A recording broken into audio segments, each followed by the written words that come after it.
Bonjour, je m'appelle Zoé Macedo-Roussier, je travaille à la Philharmonie de Paris.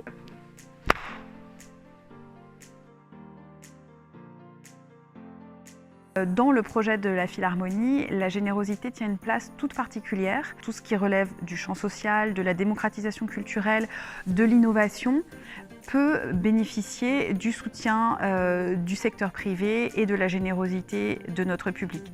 C'est le cas du programme Demos qui s'est vraiment développé avec l'impulsion de nos mécènes. Nous avons aujourd'hui 45 orchestres et environ 5000 enfants impliqués dans ce projet. Alors, nous avons choisi d'adhérer à France Générosité lorsque nous avons redécouvert le baromètre de la générosité. J'ai toujours regretté que la culture n'y soit pas représentée puisque les adhérents de France Générosité sont plutôt dans d'autres secteurs d'activité. Mais il nous semblait intéressant au sein de France Générosité de faire véritablement notre entrée en tant que représentant minoritaire de ce secteur pour pouvoir véritablement initier de nouveaux échanges, participer à des groupes de travail. La structuration de France Générosité nous semblait également très intéressante pour travailler des thématiques vraiment précises sur le long terme. La crise qui vient de passer a bouleversé certaines pratiques, elle a ouvert de nouveaux champs d'expérimentation, elle pose aussi des questions sur nos modèles économiques.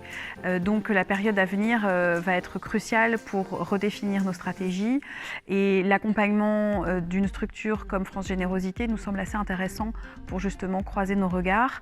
Il nous semble donc que la bataille à mener avec France Générosité dans les mois ou années à venir va vraiment aussi tourner autour de cette question de la promotion de la générosité dans notre société et dans sa reconnaissance par les pouvoirs publics comme une véritable force, un effet de levier sur un certain nombre de programmes culturels, sociaux, éducatifs et plus largement de citoyenneté. Les 3 points clés qui nous ont paru essentiels pour adhérer à France Générosité touchent d'abord à l'amélioration de nos pratiques professionnelles. Il nous semble vraiment très précieux pour les équipes de pouvoir participer par exemple à des groupes de travail très spécifiques sur des sujets liés au fundraising, au marketing, etc.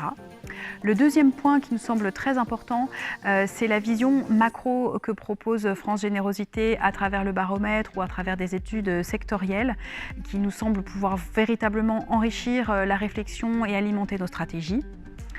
Enfin, le dernier point, non moins important, c'est celui de la promotion d'une culture de la philanthropie dans notre société.